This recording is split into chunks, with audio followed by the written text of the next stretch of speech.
ทิติภูตังทิติธรรมังขอเชิญท่านฟังในทรัพย์แท้สามประการประการที่หนึ่งทิติญาณังเป็นทานปัญญาเบ่งบาน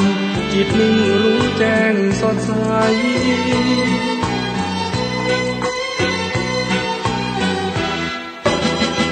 ทิติทูตังบอกต่อให้ฟังประการที่สอ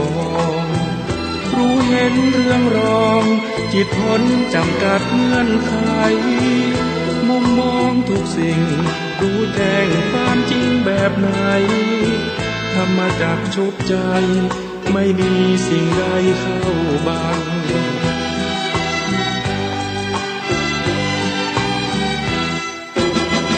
ประการที่สามทรัพย์นี้งดงามหนักหนาพระท่านบอกว่าก็คือทิติธรรมังธรรมเดิมที่แท้พ้นจากสังขารธรรมจิตว่างเลิศล้ำหรือสุญญตานิพพาน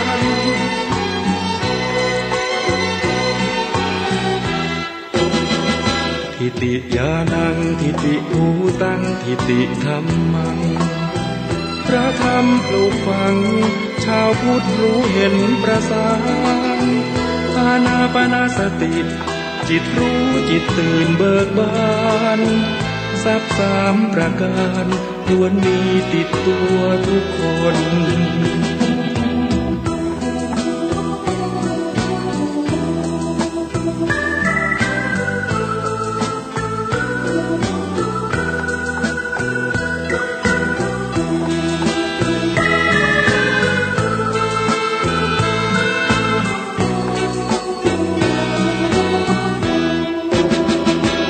การที่สามทรัพย์นี้งดงามหนักหนาพระท่านบอกว่าก็คือทิติธรรมังธรรมเดิมที่แท้พ้นจากสังขารธรรมจิตว่างเลิศล้ำหรือสุญญตานิพพาน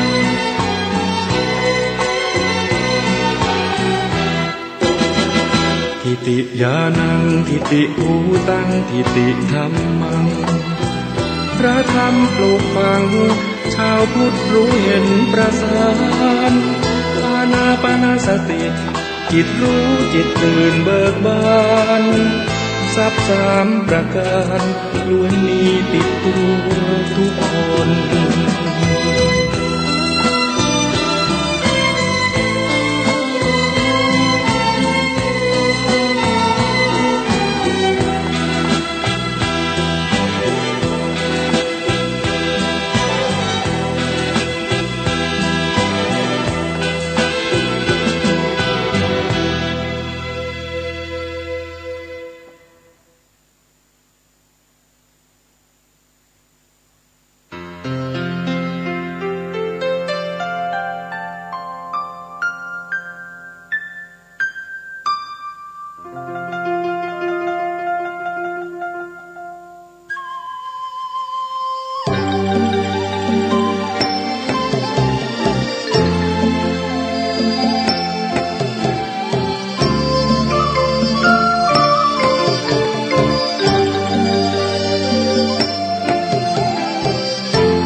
พุทธคุณวางไว้กลางเกล้าเพื่อป้องกันเหล่าภัยดินสิ้นทั้งหลาย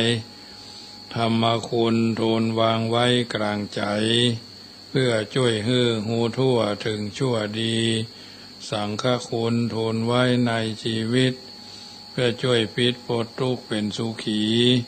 โดยบุญอภิวันอัญชลีสวสดีโดยการนิรันดร์เทิน10 นิ้วกราบแนบไตรไว้สาปารมีธรรมในครูบาอาจารย์พระมหาเถรานุเถระท่านเจ้าคณะพระสังฆาธิการทุกรูปทุกตนขอความสุขความสวัสดีในธรรมะแห่งองค์สมเด็จพระสัมมาสัมพุทธเจ้าจงมีแก่บรรดาสาธุชนท่านผู้ฟังทุกท่านที่ได้มีโอกาสเปิดวิทยุรับฟังรายการเสียงธรรมนำเสียงธรรมก่อนรับตาตั้งสถานีวิทยุเพื่อการศึกษา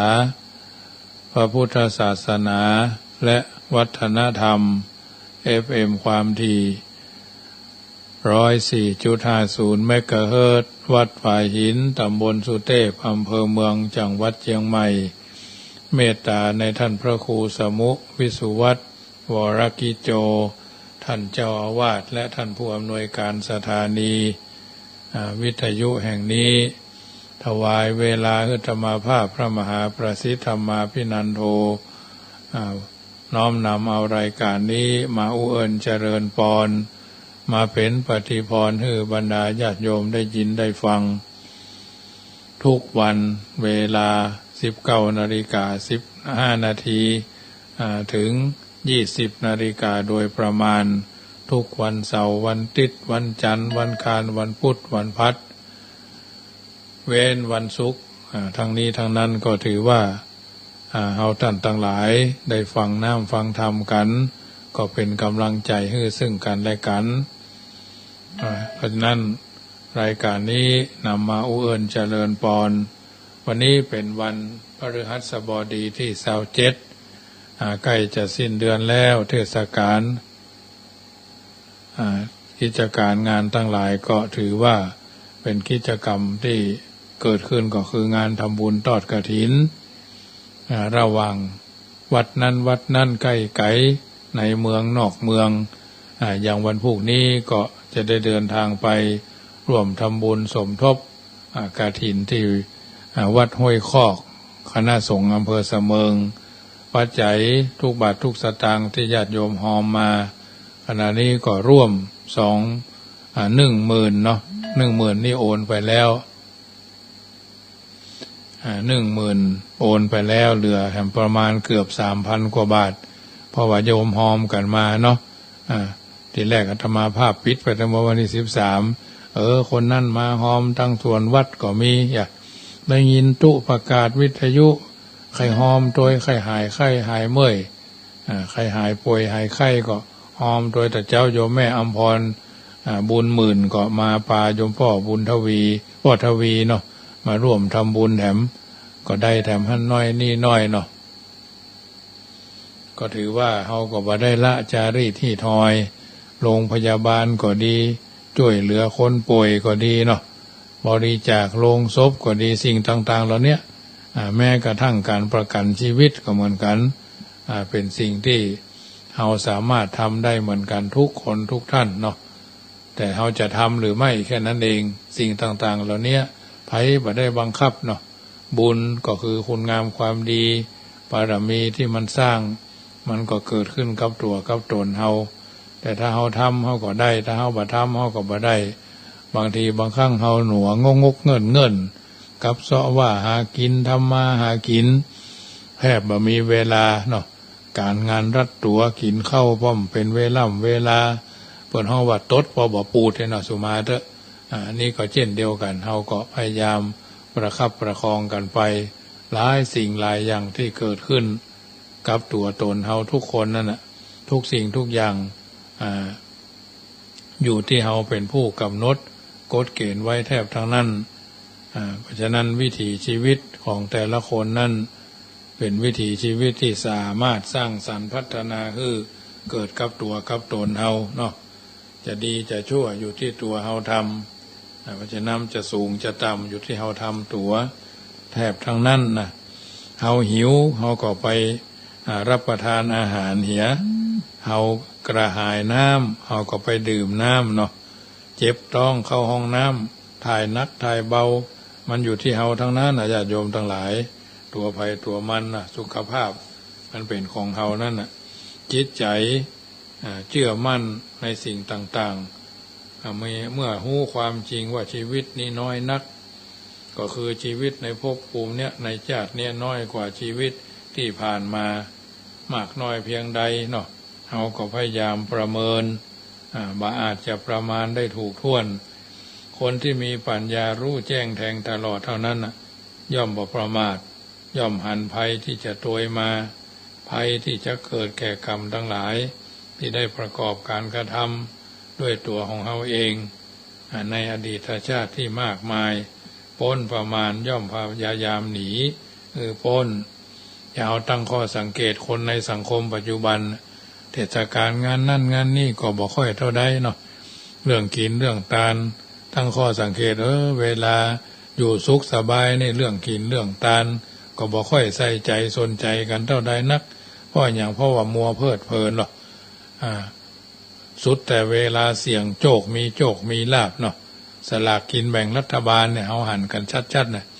บางคนมาสัจจะสัญญาขอฮือยังอันขอฮืออย่างอี้นะเพราะฉะนั้นพอตั้งสัญญาไว้แล้วพอถูกแล้วพอมีโชคมีลาภบักกินปากันไปพูดวันนี้สบายเฮ้ยยังแควนน้อยฉันถูก2 ตัวท้าย3 ตัวท้ายอย่าพูดไปหมูกระทะพุงแตกพุงกลางที่หั่นที่นี่นะโดยมากก็จะเป็นแบบนี้แหละไปกินหั่นกินนี่แทนที่จะซื้อมากินบ้านเนี่ยซื้อมากินบ้านเนี่ยจะกินที่มันเต็มที่ปลอดภัยด้วยนะเอาหู้ว่าผลประกาศผลรางวัลเวลา3 โมง 4 โมงเวลา4 โมง 4 โมงปลายเขาก็ไปซื้อมาพากันมากินวันนี้ฉันมีโชคเนอะพากันมากินหมูกระทะกาจีนย่างกาพากันกินในบ้านซื้อจีนซื้ออย่างมาช่วยกันทำเลยนะเพื่อนเดียวเซียวฮักบ้านเหนือบ้านใต้คนในครอบครัวก็ได้บางคนนี่กินกันไปพุดไปทางนอกทางป้างดึกดึงกึ่งคืนเต็มที่กินเฉพาะหมูพริกบ้านบะถูกกันนะกินหั่นกินนี่บะปอไปเอวหั่นเอวนี่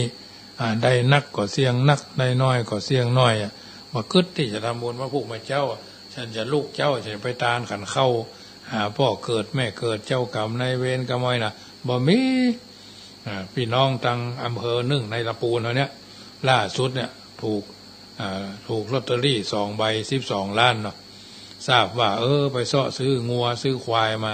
จะเอามาเลี้ยงคนในหมู่บ้านนี่ว่าญาติโยมเฮาก็ยังยังล้ำเหลือแทนที่จะทำบุญสักในอำเภอที่เพิ่นอยู่ในวัดก็จะมีนัก12 ล้านกันนะญาติโยมเป็นเฮาเนี่ยจะไปไล่ทานวัดละหมื่นสมมติว่ามี20 วัดก็20,000บ่ได้ในญาติโยมไม่ใช่อย่างนักหนาเงินมันก็เป็นของเฮาเนาะมันเป็นของร้อนนะเป็นของร้อนนะเป็นของฮ้อนที่เฮาได้มาเมื่อปีพุทธศักราช2543แหละอาตมาภาพก็เคยมีโชคใหญ่เหมือนกันสมัยอยู่วัดสรีเมืองยู่เนี่ยนะจะว่าได้นักได้น้อยก็เลข7 ตัวเหมือนกันนะ7 ตัวระดับ1 2 3เนี่ยระดับ1ระดับ2นี่แหละถือว่าตอนนั้นเฮียนสอนอ่อนพุทธศาสนาวันอาทิตย์บ่ได้ใจเป็น10 วันว่าเพิ่นเอานั่นมาเพิ่นนี่มาเอาพุกไปพื้นที่นอนทับไป10 วันกันนะซื้ออุปกรณ์เกี่ยวกับการโรงเรียนนะเพราะเฮามีเจตนาไว้อย่างนั้นคนนั้นก็มาถามมันมีค่าญาติ คนนั้นก็เป็นญาติคนนี้ก็มาคนนี้ก็มาคนเท่าห้องหู้ข่าวห้องถูกห้องมีโจกมีลาภจะมีไผมาถามหานะทำบุญตลอดพระธรรมภาพก็ออกวัดถึงวัดสมัยอยู่วัดสรีเมืองยู่นี่นะไปวัดพระสิงห์วัดเจดีย์หลวงวัดดอยสุเทพวัดศรีโสดาเนี่ย9 วัดนะวัด10,000 ล้าน10,000 เงินตองหม้อคำตวงเนี่ย ใจมงคล10,000 ล้าน10,000 10,000เงินกองหม้อคำตวงนะใจมงคลเนี่ยวัดพระสิงห์เนี่ยไป9 วัดนะแล้วก็เอาน้ำอาบน้ำเอาน้ำทั้ง9 วัดนี่นะมาล้างหน้าล้างตา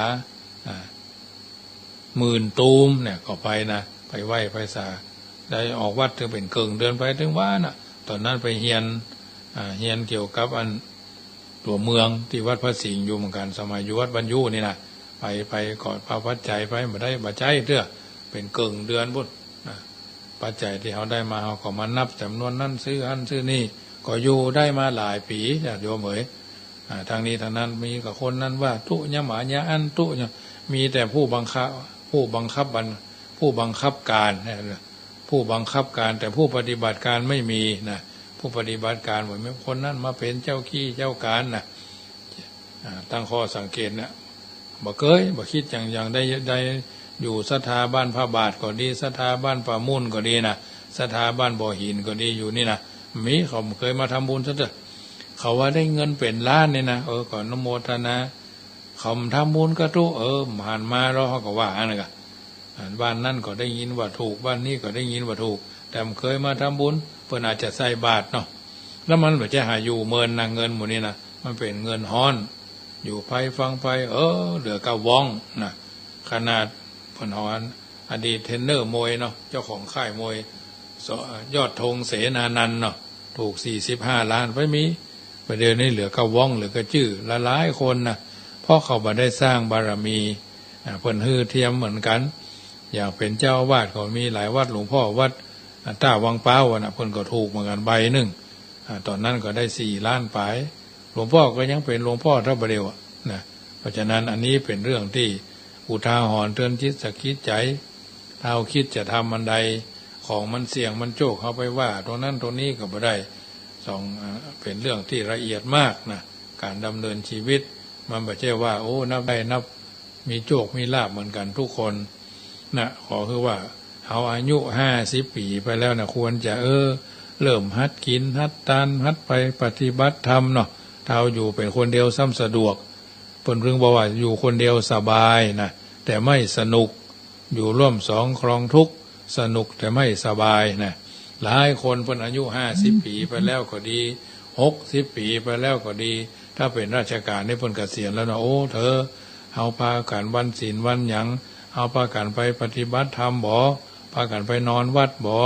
หรือไปสมาทานที่วัดมานอนที่บ้านต่างคนต่างนอนต่างคนต่างอยู่ห้องไผ่ห้องมันเอาห้องพระไว้ตรงกลางเนี่ยสวดมนต์ภาวนากันไปเนาะหรือเพิ่นเข้ากรรมที่ไหนเฮาก็ไปปฏิบัติธรรมคอร์สมันมีอย่างวัดพระธาตุสีจอมทองเนี่ยมีคอร์ส7 วัน15 วัน21 วัน45 วันแล้วแต่เฮาจะเข้านะอาตมาภาพสมัยอยู่กรุงเทพก็ไปเหมือนกันวัดมหาธาตุยุวราชรังสฤษฎ์นะท่าพระจันทร์เนี่ย7 วันก็ไปเข้ามาละ15 วันก็เข้ามาละ21 วันก็ไปเข้ามาละหลวงพ่อพระธรรมธีรราชมหามุนีโชดกญาณสิรินะท่านมหาโชดกหรือเจ้าคุณโชดกนะเพิ่นสอนยุบหนอพองหนอก็ได้ปฏิปทาแม้กระทั่งมาเป็นเจ้าอาวาสอยู่วัดจังกรรมนี่ก็ใหม่ๆมันจะมีงานอย่างหรอกยังไม่ได้เป็นผู้ยังไม่ได้อยู่แถวหน้าเตื้อเนาะยังไม่ได้จัดรายการเป็นเจ้าเป็นหน้าเตื้อพอไปเข้าปริวาสก็ไปเข้าปฏิบัติธรรมนะ45 วันอยู่3 ยก15 วันอยู่3 ยกเนาะเพิ่นว่าไปปฏิบัติธรรมวัดพระเจดีย์ซาวหลังก็ไปรับตำแหน่งเจ้าอาวาสแล้วบักกี่วันก็ไปเนี่ยปฏิบัติธรรมที่วัดเจดีย์ซาวหลังไปฮู้จักครูบาอาจารย์หลายตนล้มหายตายจากกันไปหมดเพราะว่ารับมาแล้วไม่เคยเอามาปฏิบัติเหมือนเอาไปรับเพิ่นเฮาว่ารับนโยบายแต่บ่เอามาปฏิบัติมันก็จะเป็นอย่างนี้แหละเฮาเป็นพระวิปัสสนาอย่าจะอาตมาภาพดูตำรับตำราดูถึงวันนี้ก็ดูตำราถึงเวลามันก็ไปตามระบบของมันทุกเจ้ามันก็ลุกไปตามของมันนั่นแหละญาติโยมบางคนนี่บ่เคยฝึกนะเพิ่นเฮาว่าทันโตเศรษโธมนุษย์เสสุนะเฮาจะต้องฝึกต้องหัดต้องคัดต้องเกลาเอามาเป็นละอ่อนถ้าคนที่เพิ่นมีคู่นี่ก็เข้าใจอยู่เนาะ เรามีกู้ต้องดูแลกู้บางคนอย่างโยมหันโยมพ่อทวีโยมแม่อัมพรเพิ่นมาแต่เจ้าเนี่ยนะบุญหมื่นนี่นะโอ้เพิ่นดูแลคุณพ่อเพิ่นเป็นอดีตครูเนาะช่วยเหลือตัวเองก็บ่ค่อยได้ย่างบ่ค่อยจะเต็มเม็ดเต็มหน่วยซื่อซ่าซึกซักนะแต่เจ้าก็หลังจากที่ลาเลิกกันแล้วธรรมาภาพก็ไปงานข่าวดำในหมู่บ้านเนาะอาหารเพิ่นรับประทานอาหารกันในวัดนะไปตามที่เพิ่นทำมาได้เพิ่นเอาเมี่ยงเนาะแหนมเมืองว่าแหนมเมืองมาถวายยังได้เอาไปนึ่งเด้อก็ฉันข้าวมันไก่แต่เจ้านะข้าวมันไก่บะฟักแก้วคนห้องว่าสังขยาฟักทองก็มาทำถ้าจะนึ่งเมินไปหน่อย ก็ฉันไปตามนะขนมนมเนยที่เพิ่นเอามาถวายก็ฉันไปตามนั้นนะญาติโยมแจกพระเจ้าพระสงฆ์คนชุดเนาะข้าวมันไก่ก็อร่อยดีถูกปากอยู่เนาะทางสันทรายเพิ่นก็ทำขายกันเป็นส่วนใหญ่ทางนี้ทางนั้นช่วงนี้เคี้ยวบ่ค่อยมาดีญาติโยมเอ๋ยเคี้ยวเจ็บเหงือกเคี้ยวบ่ค่อยมาดี ฉันอาหารอ่อนๆเนาะแต่เจ้าก็ปั่นจกมาเป็นเกือบ 3-4 เดือนแล้วเนาะปั่นอาหารย่อยอาหารอ่อนเนาะวันที่จกซองก็ก่ายเหมือนกันเนาะเอาวันต้มเข้าใส่เนื้อหมูบดเนี่ยนะปั่นฉันไปตามนั่นแหละนี่ก็ถือว่าสุขภาพภัยสุขภาพมันวันนี้ไปฉันเข้าที่งานก็มีแกงฮังเลตำมะม่วงกับผักลวกเนาะผักเสียงดาลวกก็แกงหั่นแกงนี่ต้มจืดลูกลอกแล้วมันก็จะเป็นงานทั่วไปเนาะตำมะม่วงดียังแควนมีลาบแต่ว่าก็มีโยมเพิ่นมาถวายอาหารเป็นลาบคั่วโอ้โธ่เจ็บท้องเกือบจะวันค่ำก็เลยฉันยาเม็ดที่เพิ่นอันจัดมาเพื่อเป็นยาเมืองเนาะก็ยังแควนน้อยเพราะฉะนั้นญาติโยมท่านผู้ฟังทั้งหลายทุกวันนี้มีตัวอย่างผู้ที่ถูกมือแห่งธรรมมือแห่งกรรมตัวจับตัวจับตัวตามกันมาเนาะมากมายคนงามคนสวยคนงามก็ถูกมือของกรรมทำร้ายให้กลายเป็นคนสิ้นสวยสิ้นงามทนความรู้สึกของตนหันรูปลักษณ์ของตนเองด้วยความเจ็บปวดแสนสาหัสบางคนแขนขาบริบูรณ์ถูกมือของกรรมทำร้ายก็กลายเป็นคนเหลือขาข้างเดียวก็มีมือข้างเดียวก็มีโดนฟันก็มีนะยาวหันแต่บางทีก็ถึงกรรมถึงแก่ชีวิตนะยาวหันที่อำเภอหนึ่งจังหวัดภาคอีสานที่เจ้าอดีตเจ้าหน้าที่ตำรวจยิงนะอันนั้นก็ถือว่าเป็นกรรมเหมือนกันนะญาติโยมเขามองหลายๆแนวเนาะนี่เป็นกรรมบางคนมีลูกฮักดั่งดวงใจลูกออกจากบ้านไปแล้วก็บ่ได้ปิกมาแถมนะมือของกรรมร้ายปิดชีวิตของเขาอย่างละอ่อนไปเฮียนหนังสืออุทัยสวรรค์เนาะโดนฆ่าอย่าโดนยิงอย่ามีละอ่อนรอดคนเดียวอย่างเขาหันภาพยนตร์ข่าวนั่นแหละเนี่ยเขามีโอกาสเขาก็แผ่พายย้ายบุญไปหาเขานะพระเจ้าพระสงฆ์ถามทุกเจ้าทั้งพูนว่าโอ้พระทางนี้ไม่ค่อยเสียสละบางทีบางครั้งถ้าเป็นหลับปูนเนี่ยโอ้ทุกเจ้าหลับปูนไปกันนักเลยแหละไปช่วยกันเขาก็จะมีการสวดถอนกันเนาะทางบ้านทางเหนือเขานี่นะสวดถอนสวดอันผลว่าสังฆะย้ายกันทุกเจ้าทั้งอำเภอน่ะทั้งอำเภอนั่นแหละเกิดอำเภอไหนก็ไปช่วยกันเนี่ยสวดถอนสวดโยโกห้องไงนะวานอินวานพรมกันอย่างใหญ่เลยแหละทางอีสานพวกก็จะมีพิธีทางเพื่อนเหมือนกันนะแต่จะให้ความเข้มขังเต็มอกเต็มใจอย่างบ้านเขานี่ก็คงหาได้ยากนะประเพณีพิธีกรรมวัฒนธรรมเนี่ยมันเหมือนทางเอาอย่างเอาไปอย่างทางคนบางคนอย่างที่วัดจังกรรมเนี่ยบางคนก็จะแต่งงานเพื่อก็มาสืบชะตาเฮียก่อนก็ไปขินเลี้ยงกันที่โรงเรียนโรงแรมเนาะ 2-3 วันก่อนนะก็มีโยมพี่น้องทางเจดีย์3พี่น้องทางสีชุมเนาะเพิ่นจะนิมนต์ไปสวดสืบชะตายกครูพุ่นจังหวัดราชบุรีจะนิมนต์ไปวันที่3ไม่หรอกประมาณ 3-4 วันเนาะทุกเจ้าทางเหนือเขานี่5 ตนนี่เจ้า5 ตนเครื่องสืบชะตาพวกก็จะจัดกันไปเขาว่าโอ้ถ้าก่อนวันที่4ที่5นี่ไปได้เนาะถ้าหลังวันที่4ที่5ก็ไปได้ถ้าช่วงวันที่4ที่5นี่ไปบ่ได้เนาะเพิ่นก็เลยไปนิมนต์ที่อื่นเนาะ เพราะฉะนั้นงานเราก็มีทุกเจ้านี่จะฮับงานซ้อนไม่ได้นะแต่ถ้าคนละเวลาก็ไม่เป็นไรเนาะสมมติงานเจ้าโจรงานเจ้าต้องได้ฮับงานเดียวเพราะเรามีค่าแค่บาทเดียวหรอกอายันเตปัตโตนี้บาทเธอหรืออย่างอันนี้มีค่าแค่บาทเดียวนะเพราะฉะนั้นกรรมเนี่ยมาดึงตัวเอามาแข่งหักขาหันเจ็บไส้ได้ป่วยเนาะบางทีบางครั้งมือของกรรมนะที่มันร้ายตัวเอามาอำมหิตกลายเป็นศพคอขาดก็มีไส้ปุ่มแตกรถทับรถปัดรถจนรถเฉียวไฟฟ้าดูดฟ้าผ่าเนี่ยเอาหันทั้งนั้นญาติโยมบางคนหันต่อหน้าต่อตาธรรมาภาพเดินทางไปงานศาสนกิจภาคเจ้าเนาะเนี่ยแถวตำบลป่าซักแถวบ่อเหลืองเนี่ยก่อนจะถึงดอยติก็ดีเลยดอยติขึ้นไปแต่ก่อนสมัยเมื่ออยู่บ้านอยู่วัดศรีเมืองยู่ไปจะไปดอยขะม้อเนาะตอนนั้นไฟสี่แยกแถวนิคมแล้วยังมีสะพานลอยเหมือนปัจจุบันเด้อรถต่อมันมาอยู่4-5 ล้อ4-5 แว่นเนาะวางพอดีมันมาต้องมาจากดอยติเนาะพอดีมันไฟแดงแล้วเบรกปรากฏว่าต่อ3 บั้ง3 ต้นนั่นกระโดดใส่รถเครื่อง5 กันนะ5 กันนี่ตายพร้อมกันหมดถึง5 คนเมื่อหลายปีก่อนละ2530 ปลายนี่แหละ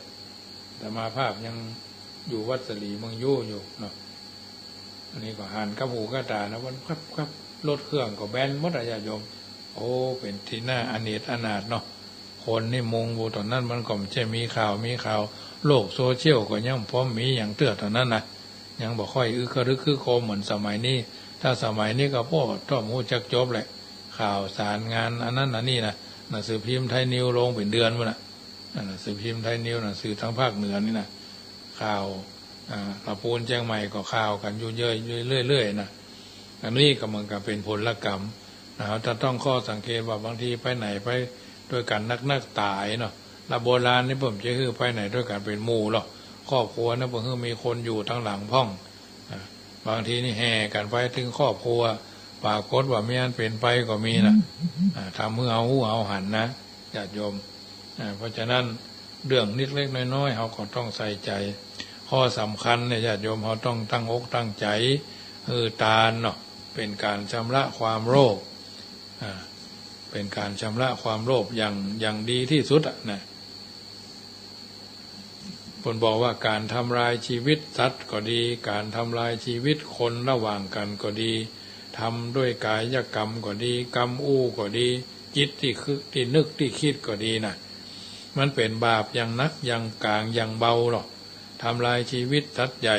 บาปนักกว่าทำลายชีวิตสัตว์น้อยทำลายชีวิตที่มีอายุยืนบาปก็นักกว่าการทำลายชีวิตสัตว์อายุสั้นทำลายชีวิตสัตว์ที่มีคุณจ้างม้างัวควายเนี่ยบาปมากกว่าทำลายชีวิตสัตว์ทั่วไปเป็นที่เข้าใจกันแบบนี้ซึ่งก็มีเหตุผลว่า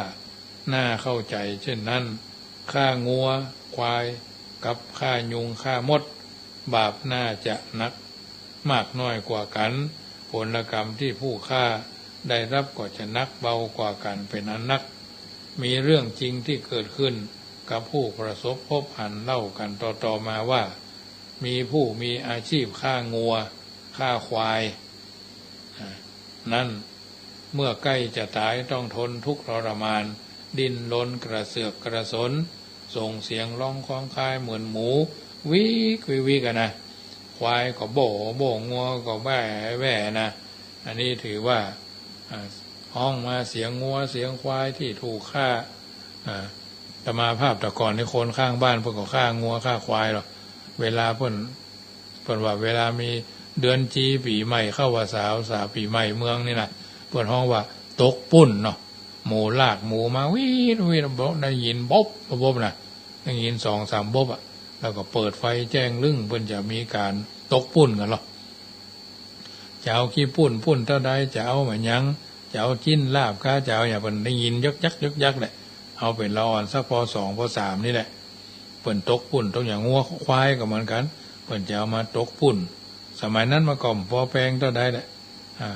ชุดละ150พ่องชุดละ100พ่องนี่น่ะเปิ้นฮ้องว่าปุ้นนะขี้ปุ้นเงินก็ครบแล้วนะเสียงงัวห้องเสียงงัวเสียงควายเอางัวบางทีก็เอางัวบางทีก็เอาควายหมูนี่ได้ยินบ่อยแหละเพราะฉะนั้นส่งเสียงเหมือนเสียงงัวเสียงควายส่วนผู้ที่ตบยุงหรือบีมดแม้จะเป็นบาปแน่นอนที่ทำลายชีวิตสัตว์แต่บปากฏผลกรรมทำให้หันหู้ชัดเจนเหตุผลที่อยู่ที่จิตสำนึกของผู้กระทำ2ประเภทผู้ฆ่างัวฆ่าควายแม้ใจให้ดำสักเพียงใดย่อมเป็นไปบ่ได้ที่จะลืมภาพการตายของสัตว์ที่เฮาทำร้ายเฮาฆ่าเขานั่นน่ะนั้นบ่ได้และย่อมเป็นไปบ่ได้ที่จะบ่รู้สึกเลยว่าการฆ่านั้นมันเป็นบาปเป็นกรรมอย่างใหญ่บ่ความรู้สึกหลอกหลอนเกี่ยวกับการฆ่างัวฆ่าควายด้วยมือของเฮานั่นเองที่ติดตามมาส่งผลให้ผู้นั้นผู้นี้ต้องทนทุรนทุรายนะและร้องเป็นเสียงงัวเสียงควายอย่างที่เราเคยได้ฆ่าได้ยินเคยได้หันการฆ่าและแต่ละครั้งเสมอมาเพราะฉะนั้นบางคนเคยหันการตายของผู้ที่มีอาชีพฆ่าสัตว์ใหญ่มีความรู้สึกว่าโอ้ผู้ใกล้จะตายนั้นบ่มีชีวิตจิตใจเป็นคนเสียเลยได้แต่กลายเป็นสัตว์ชีวิตจิตใจของงัวของควายไปเสียแท้ๆบางทีก็จนไก่เนาะเขาหันนะวางคางโอ้ยห้องอกห้องโอยนะได้หันจากกิริยาบางทีเขาไปเตะทำป้อมเป็นนั้นได้เตะโอ้ยก็เมียเอามือนี่เล็บป้อมเมียมันเอามือถูอันถูนี่นะอาบน้ำไก่ก็อย่างเดียวก็ฮ้อนอยู่ไหนก็ฮ้อนนะอยู่ไหนก็ฮ้อนเอาพอเขาว่าเอาปุยเอาแขน2ข้างเนี่ยตบขี้ข้างตัวก็เหมือนทำถั่วเหมือนไก่เหมือนไก่มันฮ้อนนะญาติโยมอย่างที่เขาจะได้ยินเพิ่นว่ากันว่าขี้ไก่ลูกเจ้าขี้เหล้าลูกควายขี้ไก่ลูกเจ้าขี้เหล้าลูกควายเนี่ยความรู้สึกที่ถูกหรือผิดก็ตามจริงก็คือเขากำลังรับผลของกรรมที่ตัวมาทันในช่วงสุดท้ายของชีวิตในภพนี้และบ่แน่ว่าสิ่งสุดเพียงเท่านั้นหรือจะติดตามต่อไปในภพหน้าชาติหน้าชีวิตต้องบัดแตกต่างกับชีวิตของสัตว์ที่เขาเคยฆ่ารับจ้างฆ่าหรือทำหน้าที่ฆ่าเนาะเบียดเบียนทำร้ายอย่างทารุณการทำบาปเล็กน้อยเช่นย่ำมดกาตบยุงกายปรากฏผลบาปเพื่อหันแก่ผู้ทำนั่นก็เป็นเพราะผู้ทำบ่ผูกใจว่าได้ทำบาปใจนี้สำคัญนักนำไปผูกไว้กับเรื่องใดเรื่องหนึ่งจะปรากฏคือหันเป็นผลเช่นพระรูปหนึ่งในสมัยพุทธกาลท่านทำตะไคร่น้ำขาดมันอยู่ในบนห้องวัดตะไคร่น้ำหรือประเภทเหมือนกับพืชน้ำเนาะพืชประเภทอันที่มันอยู่พื้นน้ำเหมือนก้านบัวนั่นแหละเหมือนก้านบัวเหมือนก้านพักตบน่ะเพราะว่าหากมันยังอยู่ในดินมันก็ไหลมันก็น้ำไหลมาก็ลู่ไปตามน้ำที่มันไหลเนาะอย่างเขาเคยเล่นน้ำสมัยนึงเป็นละอ่อนเล่นน้ำปิงห่างระหว่างบ้านหนทางสะพานพวกห้องขัวพ่อหลวงอินตาเนาะโดดลงน้ำกันตุ่มตั้มมันก็เป็นโมงเป็นอย่างละอ่อนเล่นน้ำและน้ำก็ใสหันตัวป่านะพากันเล่นน้ำก็ไหลมามันพวกห้องว่าอยู่หลังคั่งอยู่หลังคั่งเนาะน้ำมันก็ไหลมาซ้าเพิ่นก็เอาคั่งสารไม้ฮี้นี่แหละสารไม้ไผ่นี่แหละมันติดกันนิ้ว2นิ้วแฟกันเพิ่นทักเถอะป่ามันก็โดดพ่องเพิ่นป่ามันลงคั่งลงหังลงพงพางอย่างเนี้ยบางทีเราอ่อนถล่มเข้าไปในพงพางก็ตายเหมือนกันนะญาติโยมแถวตลาดวัวเหมืองง่าสมัยหนึ่งก็มีเหมือนกันเนาะในละปูนั่นนี่นะพระเจ้าลูกนึ่งไปทำหื้อตะไคร่น้ำขาดและมรณภาพก่อนที่จะหาพระมาปรงอาบัติได้จิตท่านผูกอยู่ด้วยความเป็นห่วงจึงได้ไปเกิดเป็นพญานาค ส่วนผู้เผลอตบยุงหรือเผลอบี้มดย่ำมดแม้ใจบ่ผูกยึดว่าได้ทำบาปก็เป็นเรื่องเล็กน้อยการทำบาปหรือทำกรรมเล็กน้อยนี่แหละบ่ส่งผลให้ปรากฏถ้าผู้ทำแบบไปผูกใจเจ็บเดือดร้อนกังวลอยู่แล้วก็จะบ่ทำเสมอการทำบาปเผลอเสมอแม้ทำกับสัตว์เพียงมดเพียงปลวกกรรมเล็กก็จะเป็นกรรมใหญ่ได้พึงรอบคอบในเรื่องนี้เพื่อจะให้ชีวิตมีความสวัสดีการฆ่างัวฆ่าควายก็ยังมีผลให้ผู้ฆ่าดูราวกับเปลี่ยนชีวิตจิตใจจากคนเป็นงัวเป็นควายให้เป็นที่สลดสังเวชแก่ผู้พบหันได้การฆ่าคนจะมีผลเป็นอย่างใดทำไมผู้ร้ายฆ่าคนจะไม่รู้สึกเสียเลยแต่ด้วยอำนาจกรรมเมื่อตามมาจึงถึงผู้ใดได้กระทำกรรมนั้นซะไว้ก็ย่อมอยากที่จะยับยั้งแห่งกรรมนั้นได้ลูกยังลืมว่าพ่อแม่ยังบ่ลืมว่าลูกยังลืมว่าอันนี้แม่เฮาอันนี้พ่อเฮาได้แม่บ่เคยลืมลูกพ่อก็บ่เคยลืมลูกผู้นับถือพุทธศาสนาก็ยังลืมว่าพระเนนก็ยังลืมตัวเองว่าเป็นพระเป็นเนนฆ่ากันได้ก็มี2-3 วันก่อนพอคลิปละอ่อนพูดคนไปอยู่ประเทศสหรัฐอเมริกาคุณพ่อกับคุณแม่แต่งงานมีพี่สาวคนหนึ่งแล้วก็มีน้องแม่หญิงอย่างคนหนึ่งอายุ47พอเกิดได้สัก3 วัน 4 วันคุณแม่ก็ได้ถึงแก่ชีวิตพ่อก็บ่ฮู้เนี่ยจะได้แม่เกิดมาแล้วแม่ก็ซ้ำมาลูกเกิดมาแล้วก็แม่ก็ซ้ำมาตายละลูกก็บ่ฮู้จะเนี่ยจะได้พี่สาวคนเก่านี่ยังแควนน้อยใหญ่ขึ้นบ้องละป.2 ป.2 ป.3 ป.4 ละป.2 ป.3 ละลูกน้องแห่งคนก็เลยว่าบ้านก็อยู่ใกล้ๆกับสถานสงเคราะห์ละอ่อนก็เดี๋ยวละอ่อนไปไว้ที่สถานสงเคราะห์เพราะว่าเมียก็ตายแม่บ้านก็ตายเพราะว่าหากินลูกคนเดียวเอาฝากปู่ย่าตายายไว้พ่องไปทำมาหากินที่นี้พอละอ่อนคนนี้ไปอยู่สถานที่สงเคราะห์ก็มีบุญบารมีแก่กล้ามีเศรษฐีใจบุญในทุนใจดีเพิ่นขอไปเลี้ยงเอาไปอยู่ต่างประเทศคือสหรัฐอเมริกาอยู่ต่อมาก็ฮักษาห้ามเฮียนเขียนอ่านมันอายุนักเข้าอายุ47 ปีก็นึกถึงว่าเฮาเป็นคนฝรั่งกับคนไทยถามไปเพราะว่าแม่หญิงที่เพิ่นพัดถิ่นจากเมืองไทยไปอยู่ปุ่นเพิ่นก็เป็นครูหรอทำเรียนหนังสือจนสอบได้เป็นครูที่เมืองฝรั่งพุ่นน่ะก็นึกถึงพ่อถึงแม่ก็เลยทำการซื้อค้นคว้าสืบประวัติตรงนั้นตรงนี้เนาะทำให้ได้รู้ว่าพ่ออยู่เมืองไทย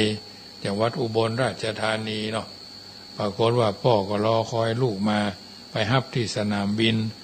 พี่คนเก่าก็โอบกอดน้องพ่อหันก็ให้เนาะน้ำหูนาน้ำตาไหลน้ำหูหลากน้ำตาไหลเนาะ47 ปีเดือนนี้พวกก็พิกมาอยู่เมืองไทยละนะอันเนี้ยมันเป็นเรื่องที่ลูกบางคนก็ลืมพ่อลืมแม่บางทีพ่อแม่นี่บ่ลืมแต่เพิ่นบ่ปากเพิ่นบ่ปากบ่ได้เพิ่นบ่มาเขาบ่มาหาก็แล้วไปเนาะบางคนก็ยังว่าด่าพ่อบุบแม่ด่าพ่อตีแม่เพิ่นเฮาว่าคนอกตัญญูเนรคุณก็มีเยอะนะเรื่องต่างๆเหล่านี้มันเรื่องบ่จบแหละไปได้เรื่อยๆกรรมนักจากการบดีต่อพ่อต่อแม่ต่อพระเจ้าพระสงฆ์ต่อครูบาอาจารย์นะพระพุทธพระธรรมพระสงฆ์พ่อแม่และครูบาอาจารย์พระน้องว่าพระเจ้า5 พระองค์ตนศักดิ์สิทธิ์มีค่าหาประมาณไม่ได้นะพระพุทธเจ้าก็มีปัญญาคุณบริสุทธิ์ที่คุณมหากรุณาที่คุณพระธรรมก็มีสิ่งที่ทำให้เราท่านทั้งหลายได้ละได้เลิกได้เพิกได้เฉยได้ตัดใจจากความบดีว่างามทั้งตัวบุคคลที่อยู่ที่อาศัยซึ่งกันและกันเป็นต้นอันนี้คือบริสุทธิ์ที่คุณ ปัญญาคุณบริสุทธิคุณมหากรุณาธิคุณมีความเอื้ออาทรอบอ้อมอารีในสิ่งที่ดีสั่งสอนอบรมประชาชนก็ดีพุทธศาสนิกชนก็ดีเป็นลำดับมาปัญญาคุณบริสุทธิคุณมหากรุณาธิคุณคือพระพุทธเจ้าพระอริยสังฆเจ้าก็คือสมมุติสงฆ์มันเป็นลูกเจ้าบ้านหลานเจ้าเมืองก็ได้เข้ามาฝึกหัดคัดเกลาตนตัวของท่านเองคือเป็นคนอ่านตัวออกบอกตัวได้ใช้ตัวเป็นเข็นตัวได้ถนัดถนีเป็นต้นอันนี้ก็คืออริยสังฆเจ้าพ่อก็มีคุณ21แม่ก็มีคุณ12ครูบาอาจารย์ก็มีคุณ10นะเขาก็วกไปวนมาอยู่แถวเหล่านี้แหละจึงจะเป็นผู้ที่ชื่อว่าพุทธศาสนิกชนพุทธบริษัทโดยภาระและหน้าที่ของเฮาบ้านเมืองวุ่นวายถึงวันนี้บัดสะอาดด้วยคนขาดศีลธรรมซ้ำมักง่ายเอาแต่ใจหันแก่ตัวมั่วอบายมุ่งทำลายแก่งแย่งแข่งดีกันหากเฮามีจริยธรรมประจำจิตคุมชีวิตด้วยวินัยบหายหันประพฤติดีมีคุณธรรมนำชีวันย่อมสร้างสรรค์สังคมสุขร่มเย็นเพราะฉะนั้นญาติโยมท่านผู้ฟังทั้งหลายรายการเสียงธรรมก่อนรับตาก็มาถึงช่วงสุดท้ายวันนี้วันค่ำคืนของวันที่27เป็นวันพฤหัสบดีวันพรุ่งนี้ไม่มีการจัดรายการในส่วนของอัตมาภาพอาจจะมีหลวงพ่อวัดน้ำบ่อสาวาเนาะมาจัดแทนวันศุกร์เนาะมันจะเดินทางไปอำเภอเสมิงไปร่วมถวายผ้ากฐินทานครับตั้งปัจจุปัจจัยสาวเก้าก่องานกฐินวัดอันมหาบ่องท่านพระมหาสมบัติชวนะเมธีวันที่30ก็งานทำบุญยกชัดเจดีย์วัดสันปะยังหน่อมตำบลในเมืองอำเภอเมืองจังหวัดลำพูนวันที่4พฤศจิกาเชิญร่วมทำบุญไทยชีวิตน้องวัวโดยอาจารย์ศิวดีพุทธินันท์วัดบวกโคกน้อยทางวัดจังกำจะนำรถไปฮับวัว3ตัวที่วัดบวกโคกน้อยเนาะนี่ก็อาจารย์โยมแม่ศิวดีพุทธินันท์เป็นต้นเป็นประธานบอกพี่บอกน้องกัลยาณมิตรเพิ่นตั้งปรารถนาเอาไว้หลายปี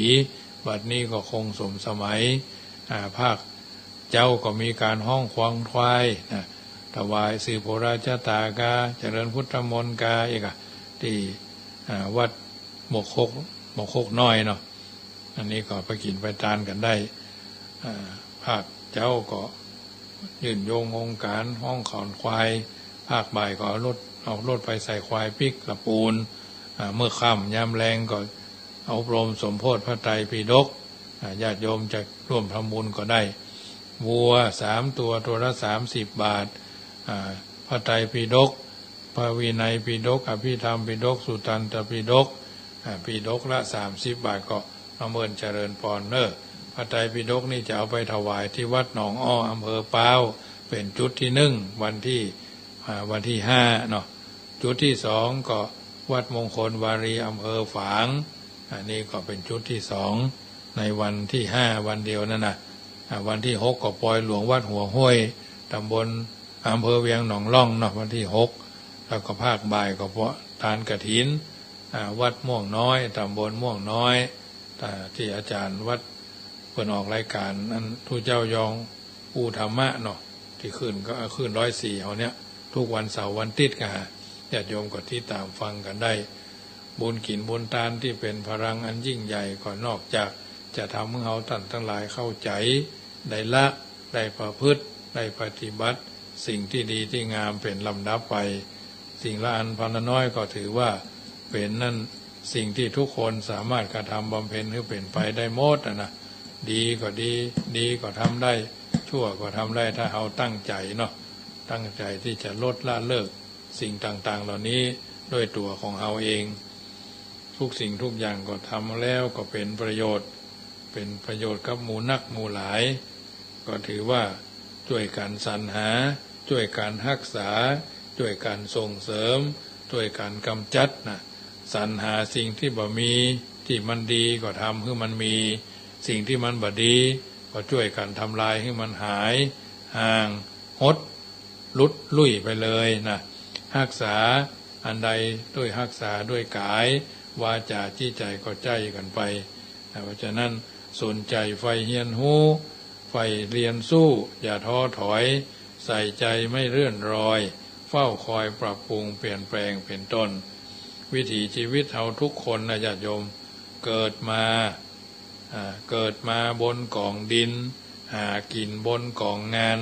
ทำบุญฮื้อตานบนกองเงินใจเดินไปสู่เชิงตะกอนนอนบนกองไฟเหลือไว้แต่กองกระดูกเนอะเกิดมาบนกองดินหากินบนกองงานทำบุญฮื้อตานบนกองเงินเดินทางไปสู่เชิงตะกอนนอนบนกองไฟเหลือไว้แต่กองกระดูกเนี่ยสัจธรรมที่ท่านกล่าวเอาไว้ก็ก้อนไกลเอามาสาธกยกคือบรรดาญาติโยมได้ยินได้ฟังนำไปปรับใจเดินทางชีวิตโดยบ่ผิดเพี้ยนผิดพลาดแห่งการทำหน้าที่ของพุทธศาสนิกชนโดยทั่วไปเนอะหลักบ้านต้องรุ่งเรืองหลักเมืองต้องศักดิ์สิทธิ์หลักจิตใจต้องสดใสหลักจิตต้องสดใสหลักใจต้องสะอาดสว่างและสงบจึงจะพบสักชัยในที่สุดสิ่งที่ดีๆจักมาหาคนที่มีความมุ่งมั่นสิ่งที่ดีกว่าจะมาหาคนที่มีความอดทนสิ่งที่ดีที่สุดจะมาหาคนที่ไม่ยอมเลิกลาเลิกล้มความตั้งใจด้วยตั้งใจจริงตั้งใจจังตั้งใจแท้นะวิถีชีวิตก็จะก้าวไปสู่หลักยึดนักประพฤติแห่งเฮาท่านทั้งหลายเป็นลำดับไปฉะนั้นคำแรงของวันนี้ญาติโยมอยู่ทางใดใครโทรศัพท์มาทักทายก็โทรมาได้เนอะ0615476539เนาะโทรศัพท์กันเข้ามาเป็นกำลังใจให้ได้แม่อำพรคงเดินทางถึงบ้านแล้วเนาะแต่เจ้าก็คงจะไปธุระทางที่เพิ่นใครไปห้านไปนี่เนาะอนุโมทนาเนอะที่เดิน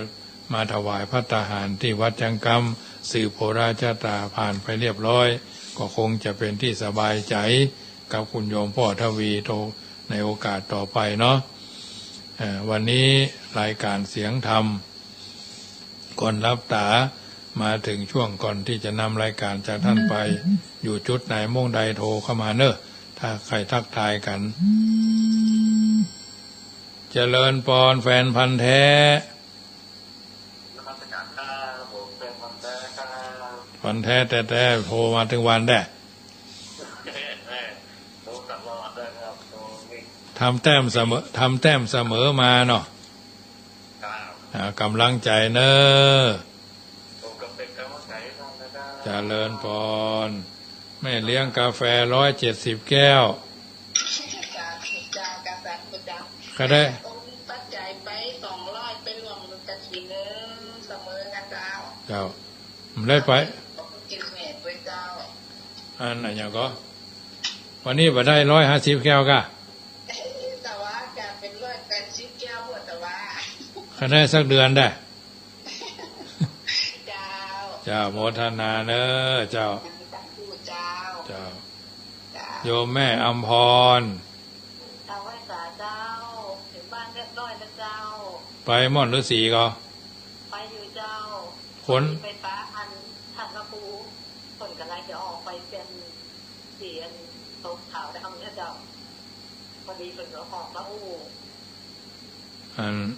คนก็พอมีอยู่เนาะเจ้ายังมีบุญอยู่เจ้า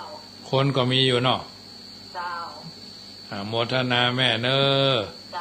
เจ้าเจริญพรเจ้าโยมแม่นิดสันทรายเจ้าไหว้สาเจ้าแม่นิดปัดต้นที่เพิ่นจะไปทาบกระถิ่นที่ดอยหล่อนั่นนะเจ้าอันที่วัดเข้าไปห้าบาทอันวัดในแพร่เจ้าวัดหมู่7ในแพร่หมู่5อันหลวงพ่อบุงวัดห้วยบุงแพร่เจ้าก็จะต้นไปเจ้าจะไปปัดหมู่7ในแพร่เจ้าวัดท่านจะไปมาได้หมู่เนาะมันไป ปักต้นก็ว่าเป็นวันใดเจ้าวัน วันที่30กะ เจ้าเป็นแต่ที่30เจ้า อาตมาถ้าผมไปพูดมาคืนกับไปวันฮือวะ อ๋อเจ้าปักต้นนะจ้าไปยังที่ร้านกาเนาะวันนี้ก็จะไปหล่อก็เลยปักต้นจะเปิดหาเจ้า จะกฐินตัวค้าง300 วัดอะนะ ใจครับเพราะว่าจะรอเนี่ยเจ้า วัดม่อนฤาษีวัดม่อนฤาษี จะได้ไม่ถ้ามาแบบบ้านเลยดูไม่ได้เขาก็จะไปเพราะว่าทางบ้านนี่สอบไปแต่ละตึงสอบไปจนผ่านมหาที่สนุก อ๋อเจ้าไม่สมฤทธิ์ เจ้าโมทนาเนอเจ้าายายพรร้องวัวแดง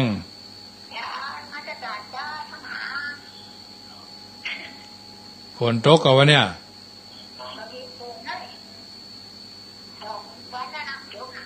ทั้งสันปะตองวันนี้มีทั้งลี่ก็มีวันค่ำวะเนี่ยนั่นเนาะฝนเฮ็ดก็ฮู้ฝนสร้างฝนลาก็ฮู้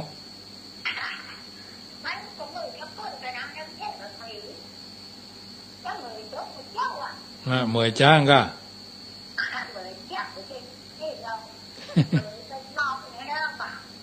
เมื่อยเฮ็ดทอบก็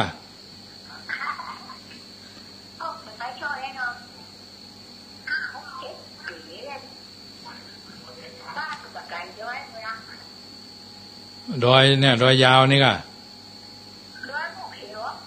อ๋อเจ้าโมทนาเนอหมดเวลาพอดีเนอเจริญพรเจ้าสมสมัยได้เวลาขอนำรายการจากท่านไปก่อนพุทโธบังซ้ายธัมโมบังขวาสังโฆบังกายาอรหังบังเกสาอรหังพุทโธนะโมพุทธายะอายุวันโนสุขังป้าลังขอเจริญพร